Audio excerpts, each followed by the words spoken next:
इनकी जिज्ञासा है कि रांची से नमः शिवाय करने के लिए बल दिया जा रहा है, क्या यह सही है?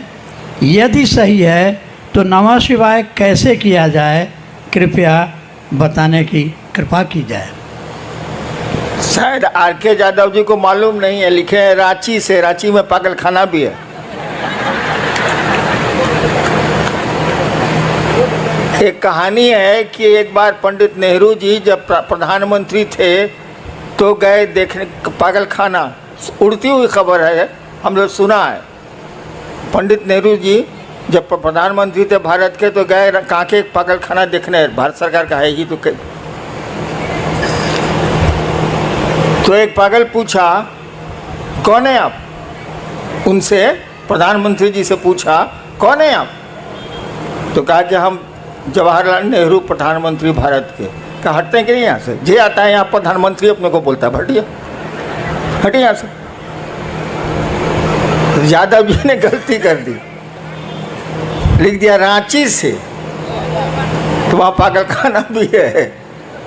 रांची का लोग अमूमन जो कांके ब्लॉक है, कांके ब्लॉक में रहता है, हम उसी में पले रहते थे, इसीलिए मेरा थोड़ा ढीला भी है। मैंने कहा है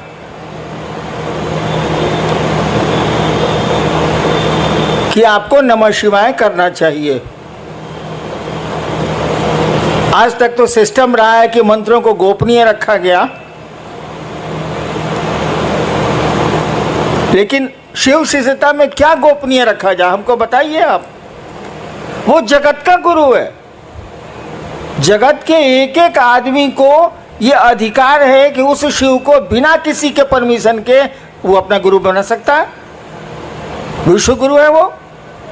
तो उसकी चीजें कैसे गोपनीय रह सकती हैं? जिसके 5 चेला हो वो ना गोपनीय रखेगा, जिसका संसार ही चेला बन सकता है वो क्या गोपनीयता।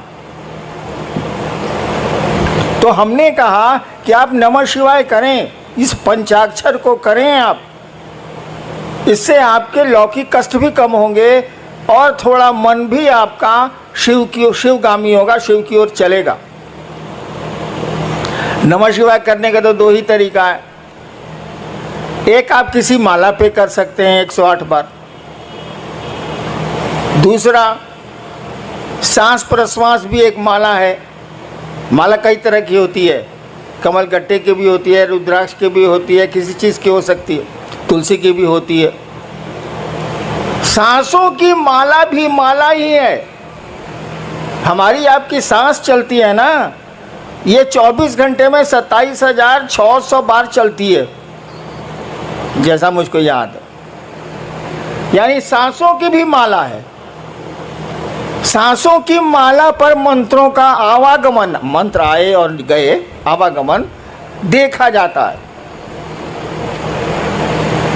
तो नमः शिवाय जो आपका शिव का पंचाक्षर मंत्र है, आपके गुरु का मंत्र है, उसको सांसों पर चढ़ाइए नमः और शिवाय सांस से जाने दीजिए। ये आप जब याद पड़े 5 बार, 2 बार, 3 बार अपने गुरु को प्रणाम करिए नमः शिवाय से। खिचड़ी मत करिएगा। बहुत लोग करते हैं क्या कि सांस पर भी कर रहे हैं या माला पर गिनती भी कर रहे हैं। मैंने स्टेशन जाने के लिए एक टांग रिक्शा पर रखे, एक टांग बस पर रखे, साले चितरा नहीं जाएगा। हाँ बताइए, हमको अभी स्टेशन जाना है, कल जाना है स्टेशन, हम एक टांग रखें टेम्पो में, एक टांग रखें बस में, तो मेरा क्या हाल होगा? अरे कोई एक ही सिस्टम ना अप्लाई कीजिएगा। जब मन करे आप टेम्पो से जाइए, मन करे बस से जाइए, दोनों पर एक के साथ कैसे चढ़िएगा? ठीक उसी तरह से सांसों पर अगर मंत्रों का जप होगा उसकी गिनती नहीं होती। गिनती तो किसी की नहीं होती, रुद्राक्ष के माला की भी गिनती नहीं होती, क्योंकि गिनती किया हुआ है, तो गिनती कुछ ही करना है। अरे भैया 108 बार माला में डाला हुआ है ये बीड्स, जिसको अंग्रेजी में कहते हैं दाना, तो उसको गिनती कौन सी कर रहे हैं? नमः शिवाय 108 बार, वो तो गिनती किया हुआ है। सांस आपकी गिनती की हुई है, ये 24 घंटे में इतनी ही बार चलेगी, तो गिनती नहीं करनी है, न माला पर गिनती करनी है, न सांस पर गिनती करनी है। अरे रुद्र नमः शिवाय करना है। तो माला और सांस खिचड़ी मत बनाइएगा, एगो टांग टेम्पो पर, एगो टांग बस पर, ये माफिक चलबे नहीं बाबा, ये नहीं चलेगा। माला पर करिए, स्वतंत्र रूप से करिए, सांस पर करिए, स्वतंत्र रूप से करिए, और करिए तो माने मंत्रों में शिष्यानुभूति पढ़िएगा, मैंने लिखी है, मंत्रों में भाव प्रवेश आवश्यक है।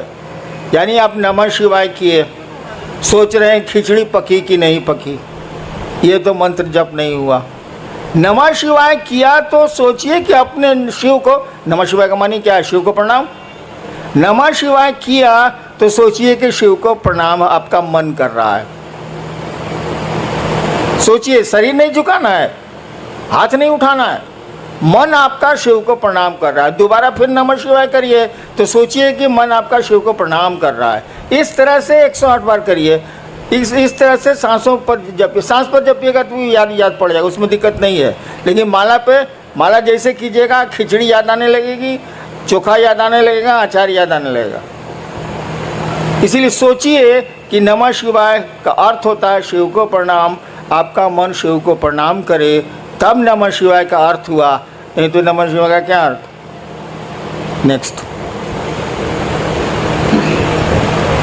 मुंबई से भाई उर्वेश, इनकी जिज्ञासा है कि शिव भगवान और शिव गुरु में क्या अंतर है।